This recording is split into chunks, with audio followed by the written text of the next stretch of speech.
집중했던 부분이 창인데요. 건축에서도 창을 내부와 외부를 잇는 통로 또는 매개체라고 많이들 이야기를 하잖아요. 저는 그 부분에서 영감을 받아서 그 창의 의미를 형태에 접목시키게 되었습니다. 그래서 요즘에는 이제 설치 작업도 많이 하는 것 같아요.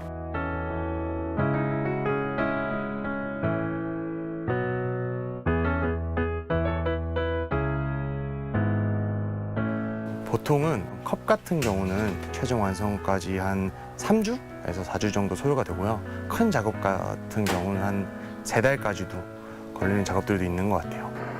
저 같은 경우는 창같이 복잡한 패턴들을 함께 구성을 하다 보니까 정말 많이 갈라져요. 그래서 재벌 가마에 들어가 있을 때가 가장 긴장되는 순간인 것 같습니다.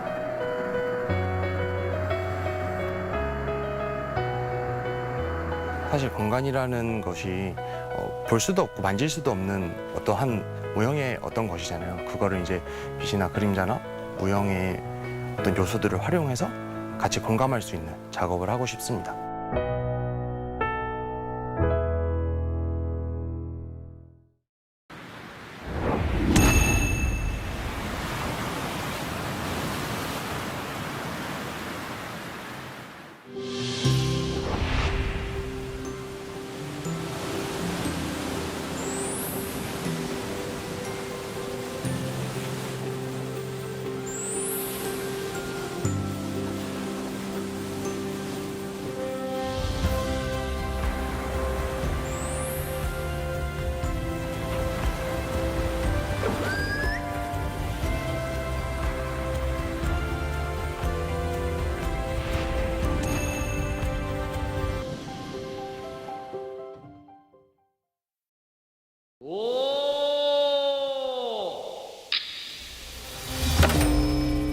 Global heritage will unite.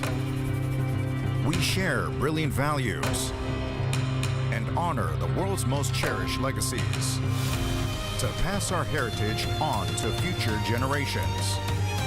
Busan invites you. The 48th session of UNESCO World Heritage Committee, July 2026, Busan, Korea.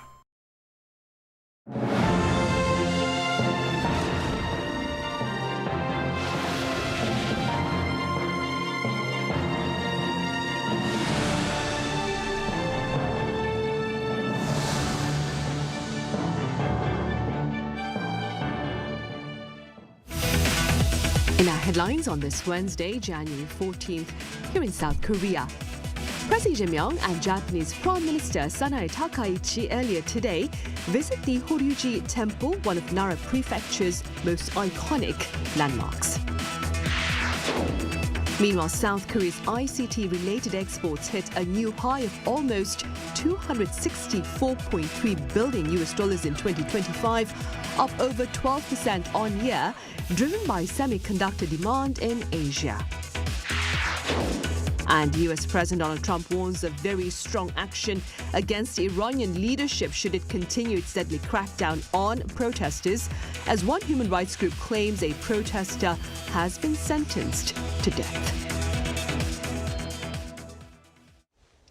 President Lee Jae-myung began his final day in Japan on this Wednesday with a visit to Horyuji Temple, one of Nara Prefecture's most iconic landmarks, with Japanese Prime Minister Takaichi by his side.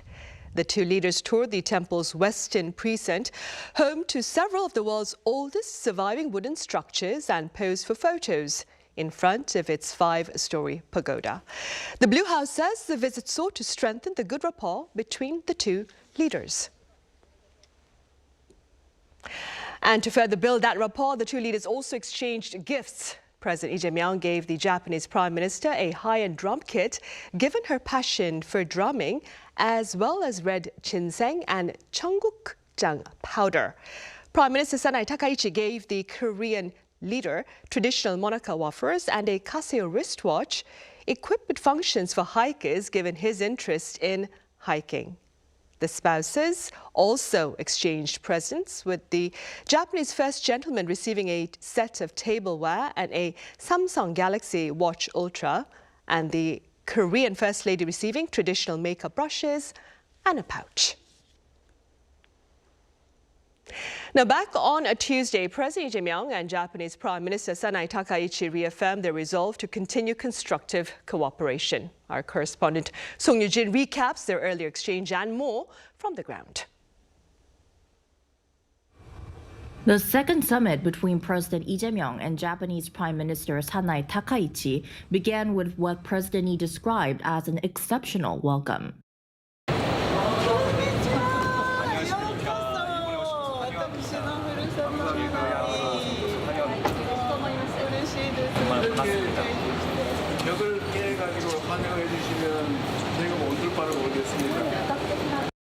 In a surprise gesture, Prime Minister Takaichi personally received President Lee at his accommodation in Nara.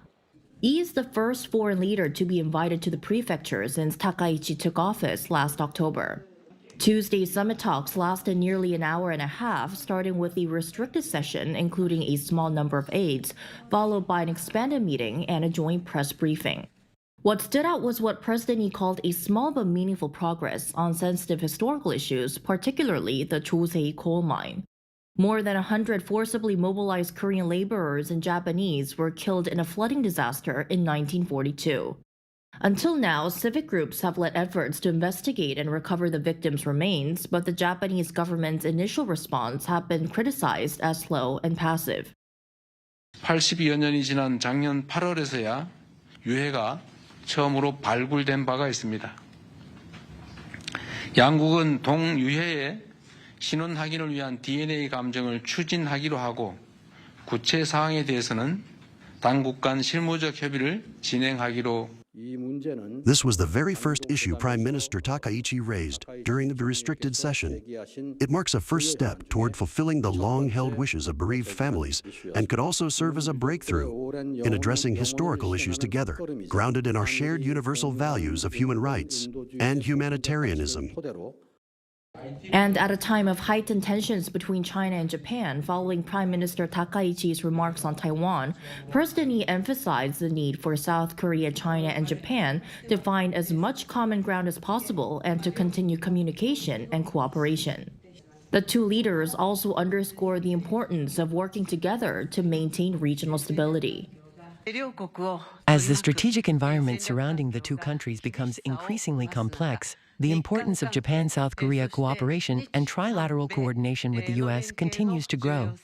We reaffirmed our commitment to closely align on North Korea policy, including the complete denuclearization of the Korean Peninsula. But it was their one-on-one after the press briefing that took the spotlight. Appearing in matching blue outfits, Lee and Takaichi took part in an impromptu drum performance of the BTS song Dynamite and Golden from K-pop Demon Hunters. This was a special event prepared by Japan, reflecting Prime Minister Takaichi's longtime passion for heavy metal drumming. President Lee's visit this time has ensured that the back-and-forth leader-level diplomacy between South Korea and Japan will continue under the Takaichi administration. The focus now shifts to how the two countries will build a more future-oriented, stable partnership from here. Song Yoo-jin, Arirang News, Osaka.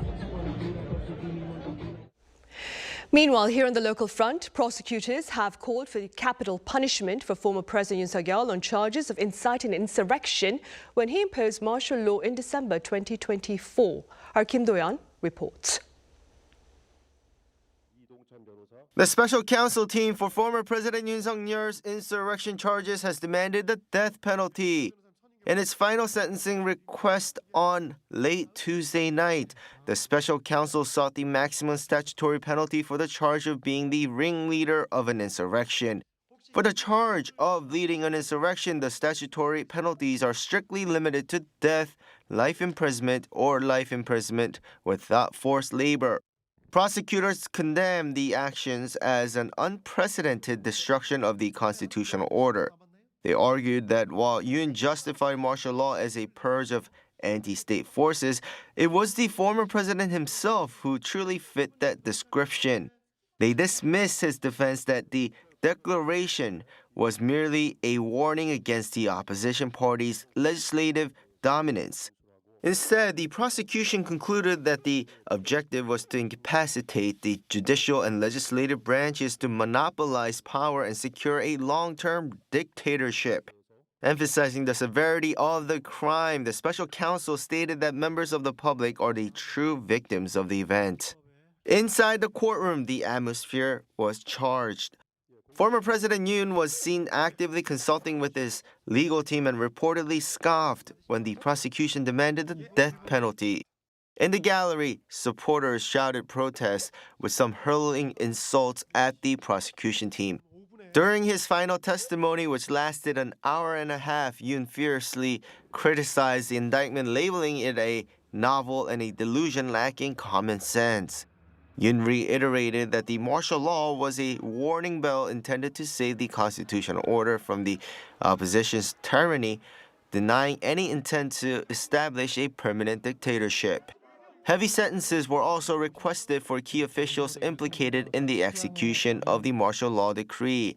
The special counsel demanded life imprisonment for former Defense Minister Kim Yong-hyun, identifying him as a co-conspirator who virtually controlled the operation alongside Yoon. The court must now weigh the conflicting narratives. The defense claimed that martial law was an act of governance against the special counsel's argument that it was a violent attempt to subvert the Constitution.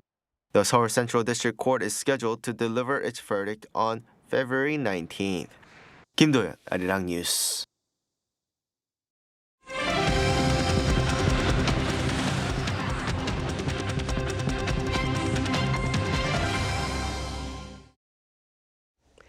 South Korea's benchmark KOSPI soared past the 4,700 mark on this Wednesday for the first time, extending a 9-day winning streak. The index closed trade at 4,723.1, bolstered by institutional investors amid confidence in South Korea's tech sectors. Now, given this latest milestone, market analysts believe the 5,000 mark is on the horizon. And South Korea's exports of ICT-related products reached a record high last year, led by shipments of semiconductors to the Asian region. Our Park Jun-an has details. South Korea's ICT exports reached a record $264.29 billion in 2025, up 12.4% from the year before. According to the Ministry of Trade, Industry and Resources on Wednesday, shipments in December alone also rose 32.4% year-on-year to $30 billion, driven largely by strong demand for semiconductors and storage devices used in AI data centers. Semiconductors led the growth with strong gains in exports to countries such as Taiwan, Vietnam, and India. Annual semiconductor exports reached a whopping $173.48 billion, up 22.1% from 2024, thanks to soaring demand for high-value memory chips, including DDR5 and HBM used in AI servers. This marks the second consecutive year of double-digit growth for the sector, with prices for general-purpose semiconductors such as DRAMs continuing their upward trajectory. An expert in the field of semiconductors and AI said demand and exports for chips will be even stronger in 2026. Semiconductor sales will see the biggest increase this year, and current forecasts suggest next year will see a similar level. At this point, the outlook appears highly positive and near its peak. This year is widely seen as the top of the upcycle for DRAM or memory chips. Despite the increased adoption of OLEDs in IT devices, display exports saw a decline of 9.5% due to falling unit prices and weak demand for LCD panels. December marked the 11th consecutive month of year-on-year record highs for the sector's exports, with heightened market expectations pointing to a possible continuation of this strong momentum in the months ahead. Park Jun-an, Arirang News. On the labor front, employment expanded last year, but at a slower pace and remained uneven depending on age and industry. Our Kim Jun-hong has the numbers. South Korea added 193,000 jobs last year, but inactivity among people in their 20s and 30s surpassed 700,000 for the first time on record. Figures released Wednesday by the Ministry of Data and Statistics highlighted deepening age-based polarization in the labor market. Looking at 2025 as a whole, employment continued to rise for a fifth consecutive year, driven by gains in health and social welfare, professional, scientific and technical services, and financial and insurance services. After the outbreak of COVID-19, annual employment growth declined briefly before rebounding, reaching a peak in 2022. Growth then lost momentum, with a downward trend seen over the past 2 years. While employment recovered slightly last year, the scale of the increase remained limited. Employment trends showed clear age-based polarization. Jobs among people in their 20s fell by 170,000, while employment among those aged 60 and over rose by 345,000. At the same time, the number of people classified as inactive, defined as neither working nor seeking employment, increased across most age groups. The total number of inactive people in their 20s and 30s reached 717,000, with the figure for those in their 30s marking the highest level since records began in 2003. The ministry attributed the development to recent structural changes in the labor market, rather than short-term economic factors. Whereas open and entry-level recruitment used to be common, the job market has shifted toward experienced hires and rolling recruitment, leaving job seekers with a shorter period to search for work. Employment trends also diverged sharply by industry. Construction saw its steepest job losses on record, while manufacturing posted its largest decline in 6 years. In contrast, healthcare and social welfare services continue to create jobs, highlighting a clear split across sectors. Kim Junong, Arirang News. Up next, we share with you the story of one AI solution company whose state-of-the-art efforts to ensure industrial safety have been applauded by those as far as in the Middle East. Our Oh Soo-young files this report. Working on a high-speed train tunnel, a construction site worker briefly removes his helmet. On-site sensors trigger a warning on a central management system, prompting a notification to the site manager and an AI-generated video clip. In another site, workers enter an off-limits zone. This is detected and once again sent to supervisors in real time to redirect them before an accident occurs.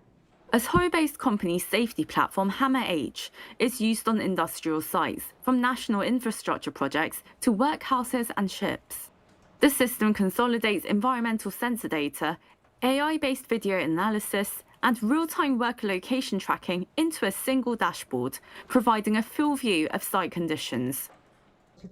Industrial sites require a wide range of sensors. By integrating these various sensors along with CCTV systems and combining the Internet of Things with AI, we developed a smart safety platform that can be applied to construction sites.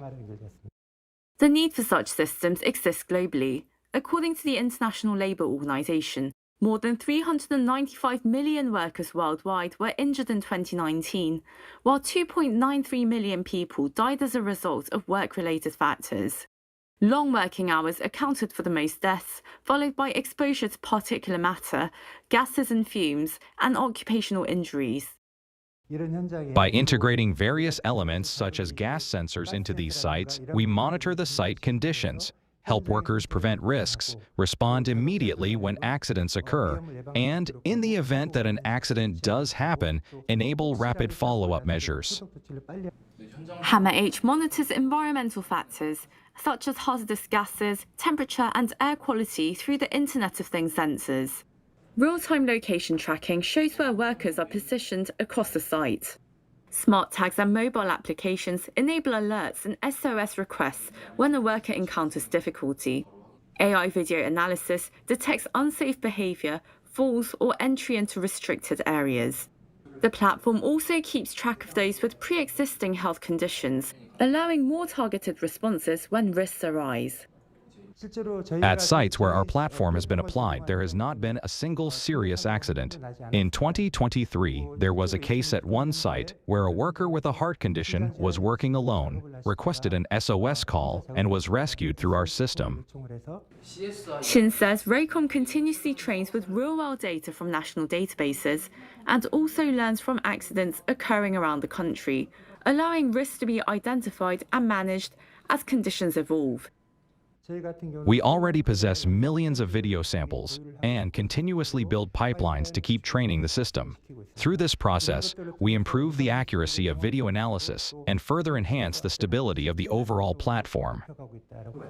As industrial safety shifts towards predictive risk management, Raycom positions its all-in-one system as its key competitive advantage, particularly in global markets with long-term infrastructural projects.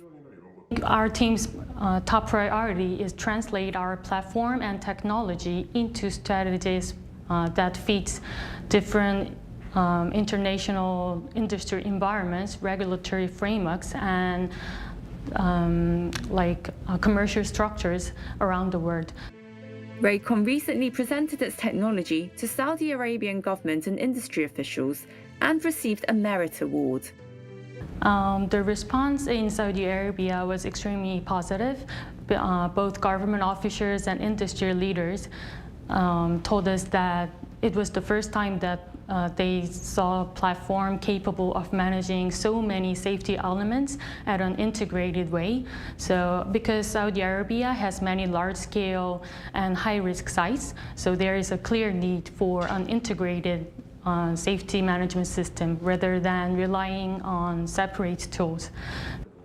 As governments step up initiatives to promote AI across industry, firms like Raycom hope to further expand the reach of Korea's AI ecosystem, moving into diverse global settings.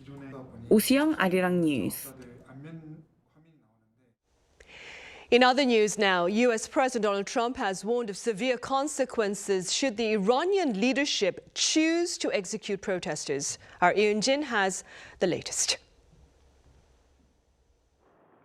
U.S. President Donald Trump said during an interview with CBS News on Tuesday that he would take very strong action if the Iranian authorities started hanging protesters. This comes as the family of a 26-year-old man who was arrested in connection with the protests last Thursday told a Norway-based Kurdish human rights group that his death sentence had been finalized by authorities, set for Wednesday. Also on Tuesday, in a social media post, Trump warned that Iranian officials will pay a big price for any violence, as he promised Iranian citizens that help is on its way, and urged Iranians to keep on demonstrating. Trump has not specified what kind of help nor what form any U.S. response would entail, but said he canceled all planned meetings with Iranian officials and announced 25% tariffs on any country trading with Iran, solidifying the U.S. stance that is strongly supportive of the protesters. Anti-government protests began on December 28th over the fall in value of the local currency and have grown into wider demonstrations and calls for the end to the clerical system in power since the 1979 Islamic Revolution. Met with deadly force and violent crackdowns, the protests have reportedly spread to 180 cities and towns in all 31 provinces of Iran. An Iranian official reported a death toll of roughly 2,000 people, which is in line with reports by the U.S.-based human rights activists news agency, which says at least 1,850 of the 2003 deaths were protesters, as well as 135 people linked to the government, 9 bystanders, and 9 children. The news agency added that 16,784 people had been detained and that it was also reviewing reports of another 779 deaths.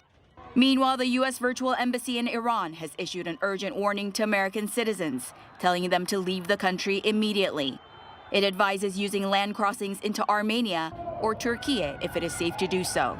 Those unable to leave are advised to remain in secure locations and stock up on essential items, including food, water, medication, and other necessities. Yoon, Arirang News. On a light note now, South Korea's annual ice fishing festival in Hwacheon is back, much to the delight of those looking to experience this winter activity involving mountain trout, better known as Sancheoneo in Korean. Our Chong-hye Lim was there. Hundreds of people stand on a frozen river. They lower their fishing rods through holes in the ice, moving the bait slowly up and down. Eyes fixed on the water below, they wait for the pull. Moments later, mountain trout, known locally as Sancheoneo, is pulled from the ice. They said in the announcements that you should lower the line slowly and pull it up quickly when you feel a bite. I caught 2 fish. I feel really happy. This is a scene at the 2026 Hwacheon Sancheoneo Ice Festival, a world-recognized winter festival held in the remote mountains of Hwacheon-gun County, Gangwon-do Province.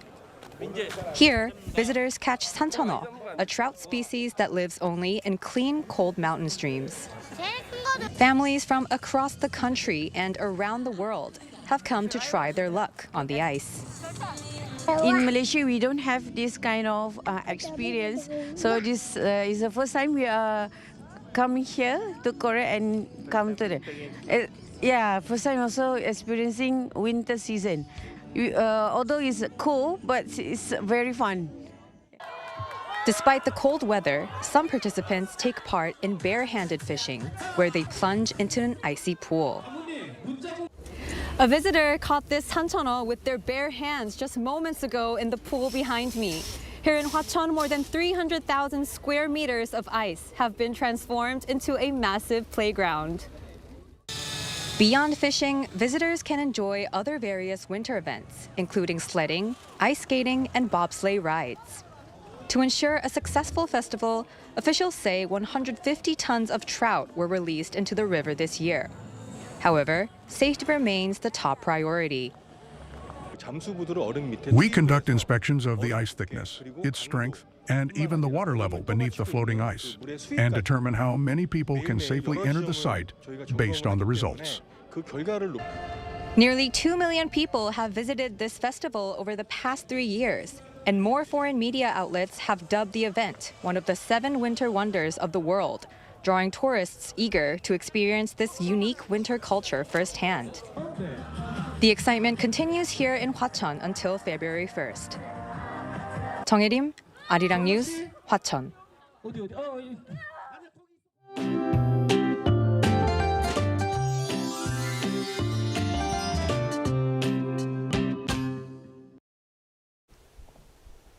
Temperatures recovered in the afternoon under brighter skies, and rain and snow are forecast for many regions tomorrow. From late tonight, starting in Gangwon-do Province, rain or snow will spread through tomorrow morning. Gangwon-do Province could see 2 to 7 centimeters of snowfall. The rest of the country will get 5 to 10 millimeters of rain, except in the Gyeongsang-do regions. So the dryness in those areas will continue with dry weather advisory remaining in place. Checking on the readings now, Seoul begins the day on Thursday above freezing at 3 degrees Celsius, and rain should let up before the morning commute. Busan begins the day at 9 degrees. Then highs will get up to 8 degrees in Seoul and 16 degrees in Daegu, along with bad air quality for most regions tomorrow. Temperatures stay above norms through next Monday under mostly sunny skies. With that in mind, here's a look at the international weather conditions.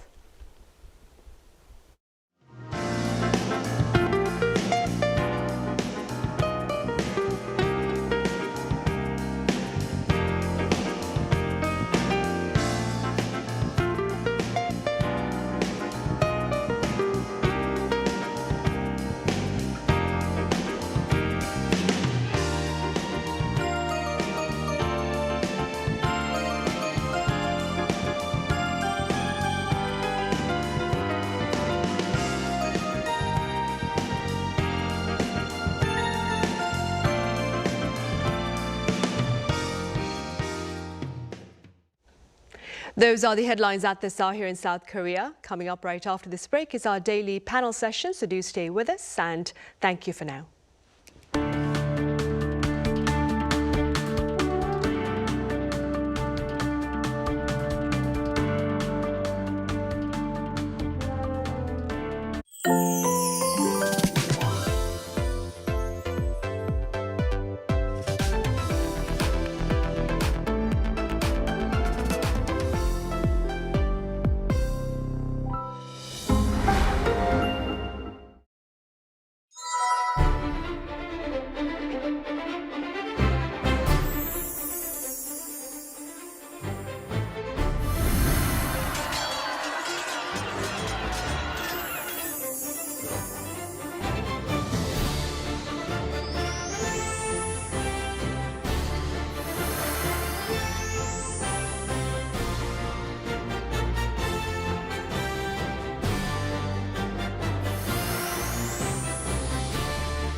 How to survive in Korea.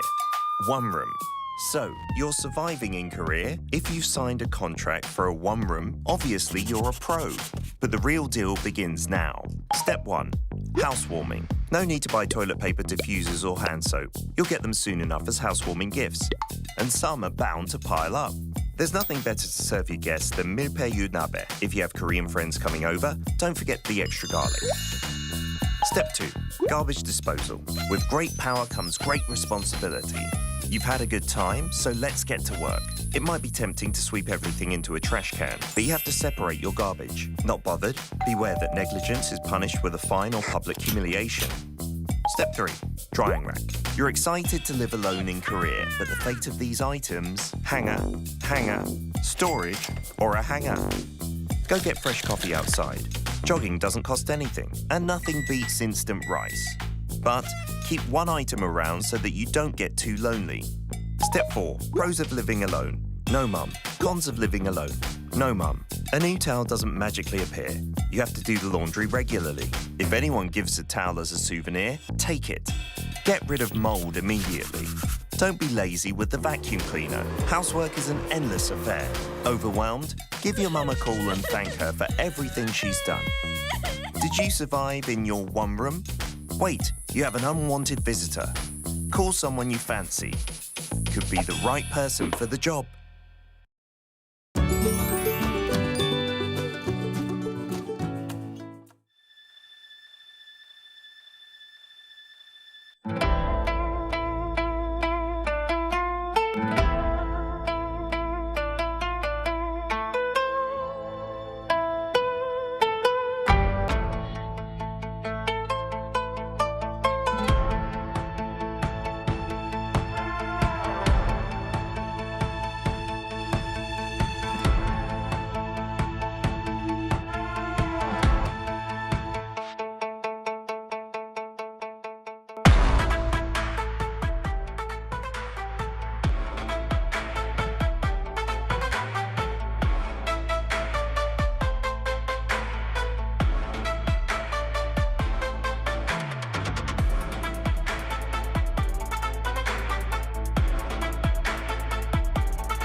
President Lee Jae-myung and Japanese Prime Minister Takaichi pledged pragmatic partnership against the backdrop of geopolitical challenges. With more on Press Perspective today.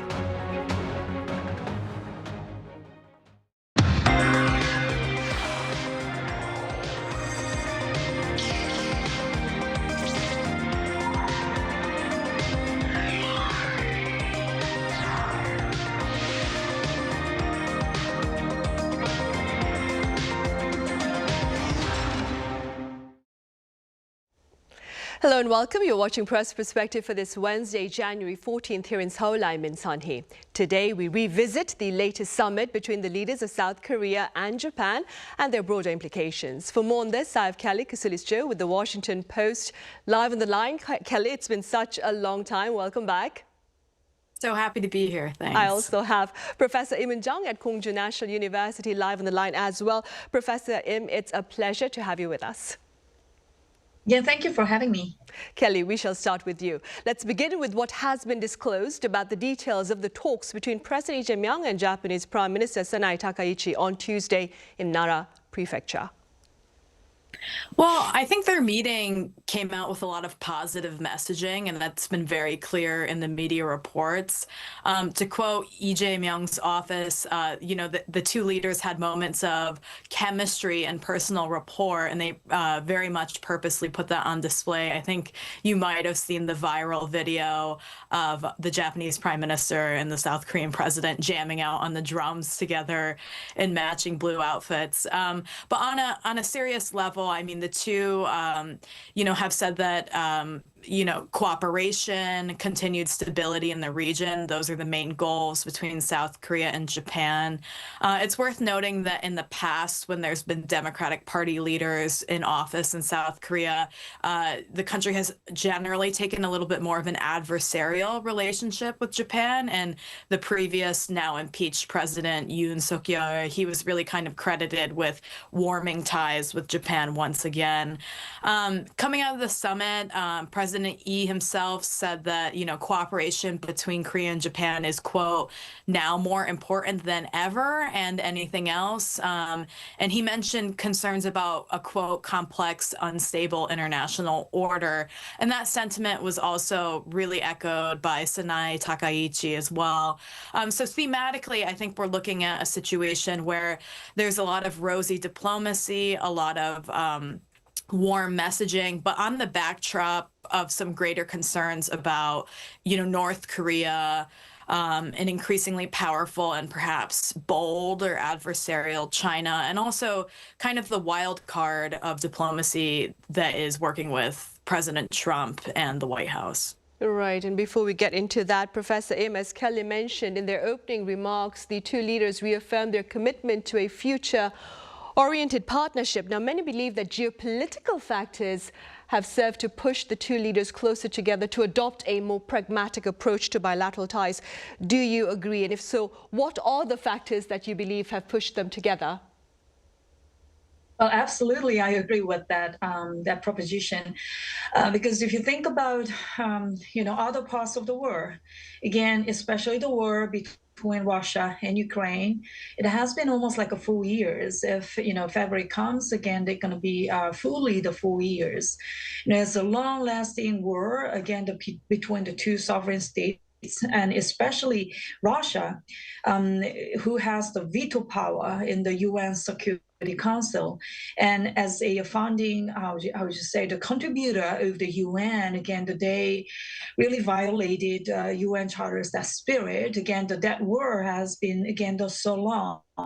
And in addition to that, we have seen lots of all this, conflicts in the Middle East, and especially these days, again, the Iranian situation is really earning a lot of concerns from other parts of the world, or Venezuela. Again, we just a few weeks ago we just celebrated the starting of this new year. However, the starting of this new year was so dramatic with the situation in Venezuela. So in almost every part of the world, again, we see conflict, war, or like lots of troubles. So having seen this, again, between the two countries, again, the two closest, physically closest neighbor in the East Asia, and not only just physically close neighbor, again, the Korea, Japan, these two countries, regardless of all this historical dramas and sad story. However,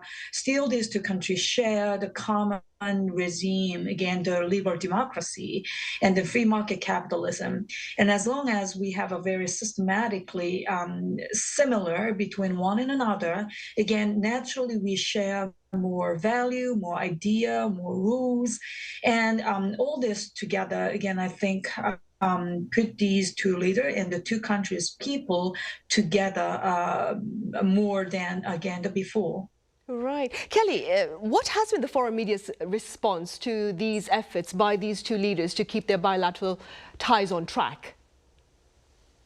Well, I think, most analysts in Western countries would agree that Japan and Korea having closer ties and better cooperation is a good thing. You'll be hard-pressed to find a Western media article arguing otherwise. I think this time around, unfortunately, at least speaking to the U.S. media, it's been very distracted with Venezuela, the war in Gaza, what's been happening with immigration enforcement in the United States. And so I've seen fewer headlines about this meeting than past ones. But with that said, I mean, Japan and Korea are major allies of the United States, and there was some attention paid to it for sure.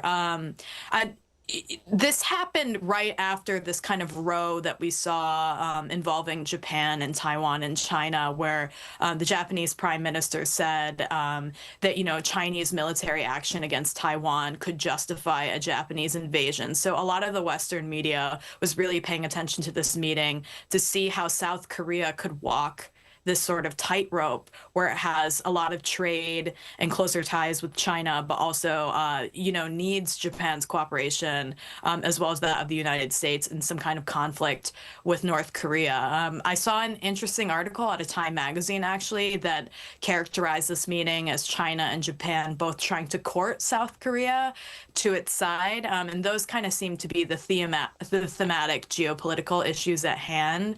I think we'll have to see as, more talk of an invasion of Taiwan potentially continues to brew, how this situation gets more complex. Right, and staying with that, Professor, during the joint press conference, President Lee Jae-myung called on South Korea, Japan and China to seek common ground, to communicate and to cooperate. What do you believe are the chances of such collaboration?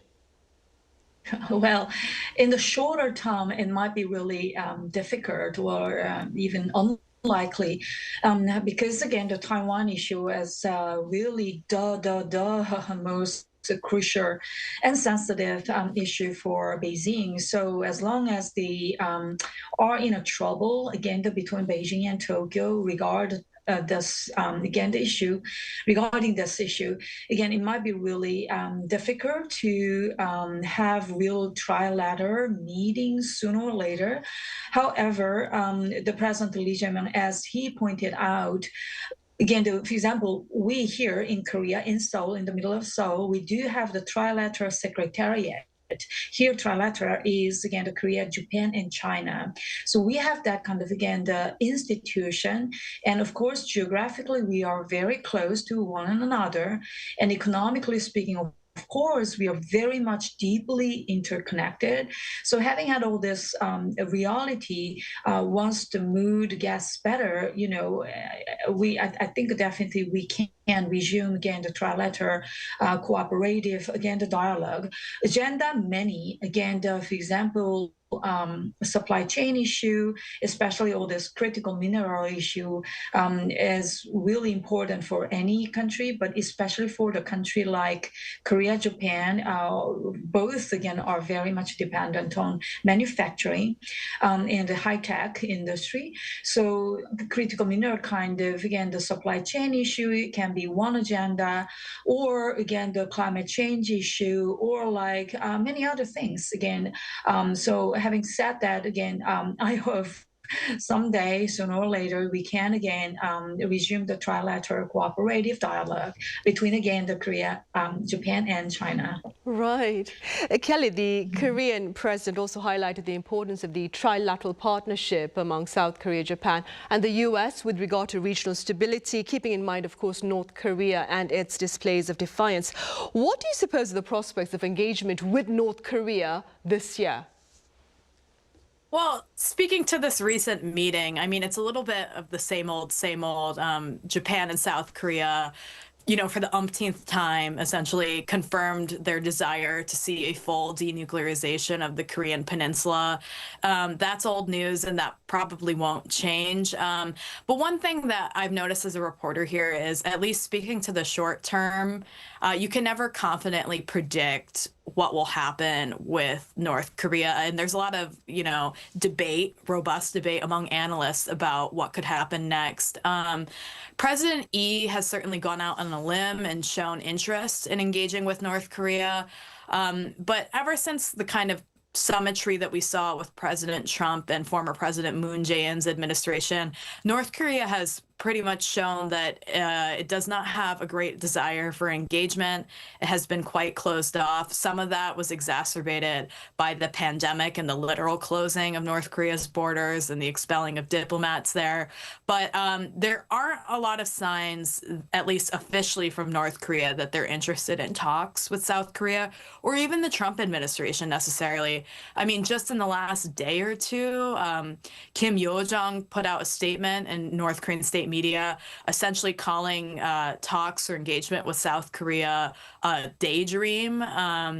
She wrote, as far as Seoul's various hope-filled wild dreams called repairing DPRK-ROK relations are concerned, they can never come true. Then again, I mean, North Korea has backtracked from its own state media messaging plenty of times. I think, generally speaking, there's not a lot of sign of hope. But again, as we saw during Trump's last administration or even just a couple of years ago, things can change on a dime. It's hard to say. Right. Moving forward, Professor, come next month, that is February 22nd to be precise, the Shimane Prefecture of Japan holds an annual event that falsely claims sovereignty over South Korea's Tokto Island. How do such events look to affect bilateral ties, and what can be done to ensure that bilateral ties are not derailed? Again, as Kelly pointed out at the beginning of this program, again, we have again, the very strong kind of stereotype to the Japanese hardliner or so-called right-wing politician, such as, again, the Prime Minister Takaichi. When she was running as a candidate for the president position of her own party, again, the LDP, again, she mentioned that, again, maybe the cabinet members should go, again, to the ceremony rather than instead of the vice minister level. So having had that kind of, again, remarks from her side, again, definitely South Korean, we have pretty much, again, deep concerns about the upcoming Takeshima Day, if I borrow their term. You know, well, we'll see. But however, you know, there's every year we have that kind of, again, I would just say kind of regular kind of ritual in both countries. Again, they do have their own, and we do have our own, and especially February and March can be a little sensitive or difficult timing for the two countries' relationship, again, because they have Takeshima Day, and we have, again, the March 1st, again, Independence Movement Day. All this kind of nationalism can arise again.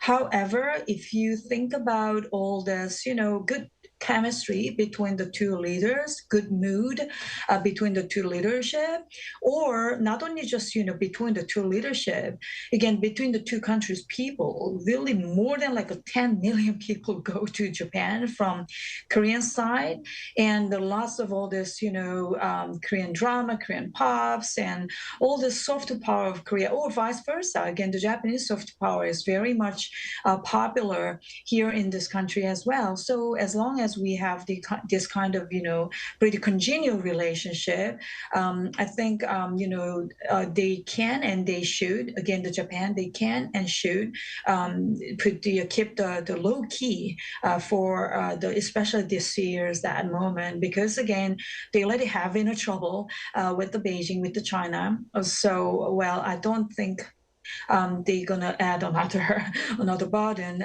to their own diplomatic relationship.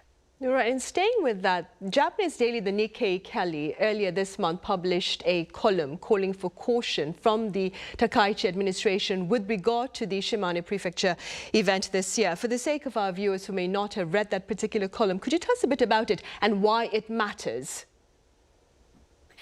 Yeah, well, reiterating a lot of the points that Professor Im said, we're talking about kind of recurrent historical tension between Japan and South Korea that kind of bubbles up around the springtime every year on, these holidays that both countries, or I shouldn't say holidays, but, commemoration days, both of these countries have sort of marked. And all of this really goes back to this small island and historical tensions over who has, rightful sovereignty or ownership over this island, and kind of the fighting that has occurred because of that. In South Korea, it's often referred to as Dokdo Island, and there's a lot of pride here around South Korea's claim of ownership over it. But essentially, this column from the summary that I read of it is calling for close cooperation and also carefulness between Japan and South Korea. And as Professor Im said, I think this is kind of a recurrent issue. It's highly sensitive. There's a lot of pressure from both the Japanese and Korean populations, respectively, to show nationalism within their own governments around this time. But, the need to have a strong line against North Korea, a good strategy for China and the United States, regional stability, and also kind of similar through lines with the war in Gaza. I think those issues really supersede some of the historical pains that have occurred between both countries. And so hopefully, as they have in many years past, Japan and South Korea, diplomatically speaking, will get through this season. Right. Professor Im, expanding on what Kelly just said, how else might South Korea's ties with its neighbor Japan serve to ensure global stability and prosperity, if you will? Well, again, as I mentioned earlier, these two countries have many similarities. Again, the liberal democracy, we should never, again, forget this very important fact and the reality.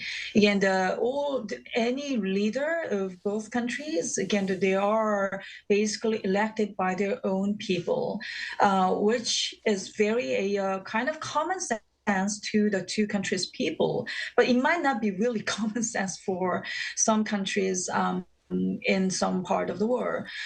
So we should really appreciate that kind of, again, the commonality, similarity between the two countries. And again, economically too, both countries, again, the entrepreneur, enterprises, companies, they are really, really interdependent. Again, we should never forget that fact too. And finally, President Lee Jae-myung, he met the so-called Chinese people, again, the Korean residents in Japan, as he is the last, again, the event before he left, again, the Kansai area. We should never forget, again, those Chinese people who contributed a lot to our country, South Korea's, again, the development and the two countries' relationship. There are many people over there. So considering all this, again, the facts I just mentioned, again, I think I'm pretty much, again, hopeful, especially for the two countries' relationship. And again, I believe, again, that the two countries' leaders already know this importance as well. All right, on that optimistic note, we'll end then. Professor Im, as always, thank you very much for your time and your thoughts. Thank you. And Kelly, thank you very much for your insights today. Thanks for having me. Right, on that note, we end this edition of Press Perspective. Thank you for watching. Do join us again same time tomorrow, that is Thursday, for more panel discussion.